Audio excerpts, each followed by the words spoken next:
What's going on, guys? It's Dave. I told you guys I was going to make this video, talk a little more in depth on it, but this is why the Cleveland Cavaliers so far have started off very slow. Now, it's obvious. Now, Chris Broussard came out and said this, so this is another reason why I'm making the video today. He came out and said they're a bunch of one-way players, and I kind of said that, I think it was yesterday's video or something like that, when I said it's really just because when LeBron's off the floor, they can't score, and defensively they're even worse.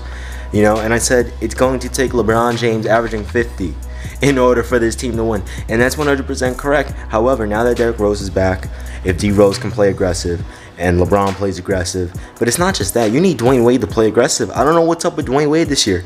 You know, he's not playing. I know he's out of his prime, but how do you go from 18 points per game last year to like what, 7 points per game now?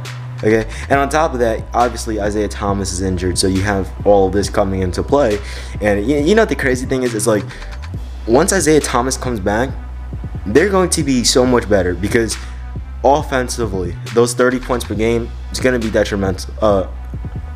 I don't know, you know what word I'm trying to say. It's going to be good for the Cleveland Cavaliers as soon as those 30 points per game from Isaiah Thomas comes. Okay, Dwayne Wade, that should be their starting lineup. IT, D Wade, LeBron, K Love, Double T. They need Tristan Thompson for rebounding and defense. They need Kevin Love for rebounding and scoring. Okay, they need LeBron James to be LeBron. They need D Wade to be D Wade, the two-way player. They need Isaiah Thomas to score.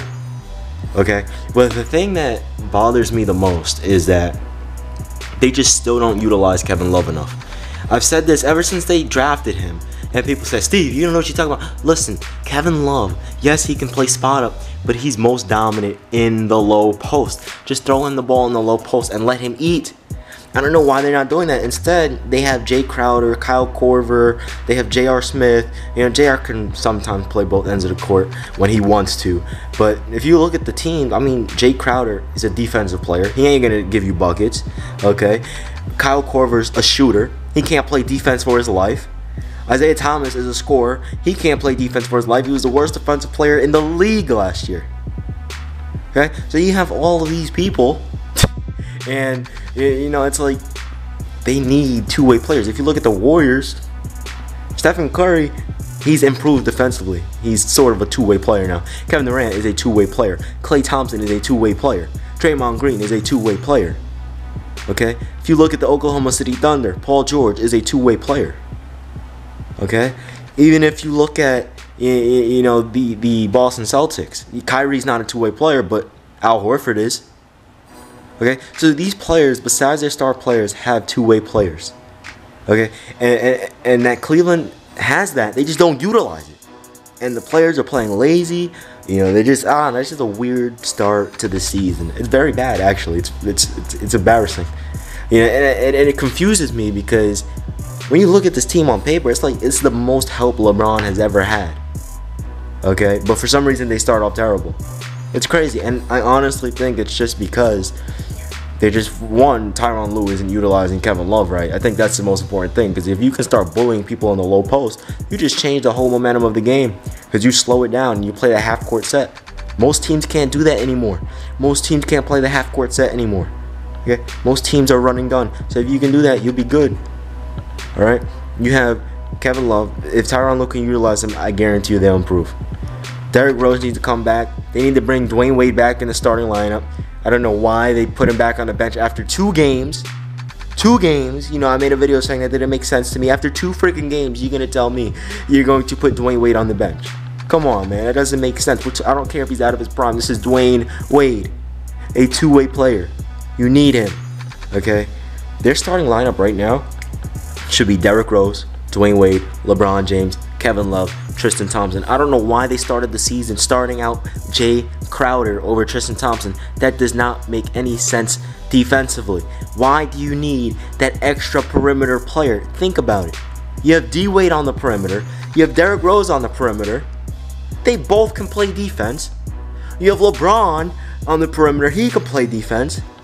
So why did you start Jay Crowder, who's also a perimeter defender? That means you had to put LeBron in the low post with Kevin Love in the low post. That's a disadvantage. You start Tristan Thompson, you have that defense in the low post. You're protecting the paint. It's a better balance. Yeah, sometimes I think Tyronn Lue just isn't a great coach. I mean, I don't think he is, actually. It sucks because, like, some of this stuff is so obvious. what they're doing wrong, but for some reason he doesn't fix it. Okay, in my opinion, Derrick Rose and Dwayne Wade should be starting until Isaiah Thomas comes back. Then D Rose can come off the bench, obviously, because Isaiah Thomas is a 30-point per game player, and you need that. And if you do that, you have D Rose, D Wade, LeBron, K Love, Double T as your starters. And you have Kyle Korver, JR, Jay Crowder, and the rest of them coming off the bench. Come on, man, this team will be elite. Yeah, it was 2 games into the season and they benched Dwayne Wade. Doesn't make sense to me. And Dwayne Wade, what are you doing? He's too humble sometimes. You need to acknowledge that you're one of the greatest players of all time and say, you know what, I ain't coming off the bench. You think Carmelo Anthony would have sat there and said, oh yeah, I'll come off the bench? You remember when they asked him?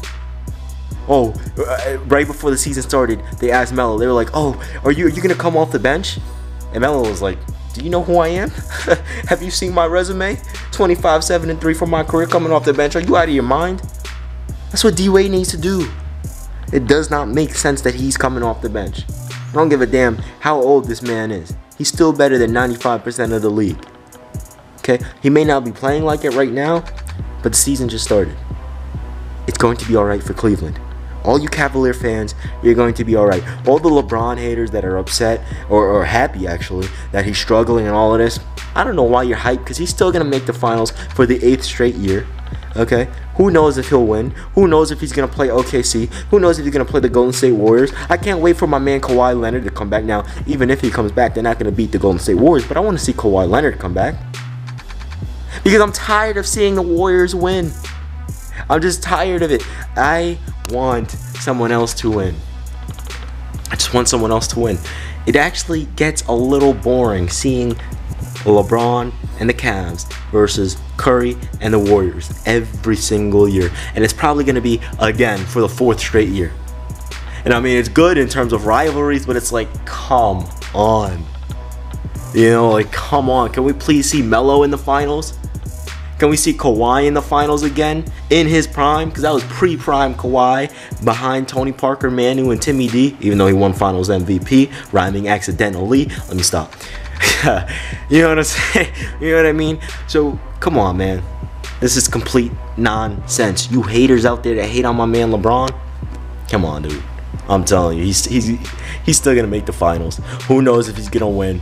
I don't know. I want him to. Yeah, honestly, at this point, I don't care who wins. I just want to see at least my Knicks make the playoffs, and I'll be happy. If my New York Knicks can make the NBA playoffs, I'll be the happiest person on the planet. If Carmelo Anthony can make the NBA Finals, I'll be the happiest person on the planet. Melo, LeBron, Wade, and Bosh, those are my favorite players of all time. I'm not going to lie, growing up, it was more LeBron, and then I knew who Melo was, and I was like, oh, this dude is beast. And when he came to New York, I was hooked. I was like, oh, this guy's a GOAT. He's one of the greatest ever. And I'm watching him, and it's like, okay. So I watch every single game. How many games has he played with the Knicks? Well, he played, what was he for, like 6, 7 years? 6 times, let's say 82 on average. What is that, like 40, let's say like 450 games. I literally watched plus some playoff games. So let's say around 500 games. Come on. So I'm like addicted to him. Alright, so I want to see him in the final. I'm tired of seeing the Golden State Warriors. And if it can't be the Thunder, at least let Kawhi make it. Or the Pelicans. Or someone new. So we can see something exciting. Could you imagine if instead of the Warriors, it were the New Orleans Pelicans? Or with the Oklahoma City Thunder, and we can see Melo versus LeBron. They match up that everyone's wanted to see for 15 years in the finals. We couldn't see it in the Eastern Conference Finals, but at least in the final, come on, man. We seen Kobe versus Melo. We didn't even get to see Kobe versus LeBron. We missed out on a lot. But we need, please, Tyronn Lue, fix your coaching. And everything will be alright with the Cleveland Cavaliers. All you haters out there for LeBron, at the end of the day, the man is still going to go to the finals again. 8 straight years. I'll be surprised if he I wouldn't be surprised if he goes to the NBA Finals 10 straight years. It's been your man Steve. Cavaliers will be alright. Once Isaiah Thomas comes back, I'm telling you, they're going to be alright. I'm out of here.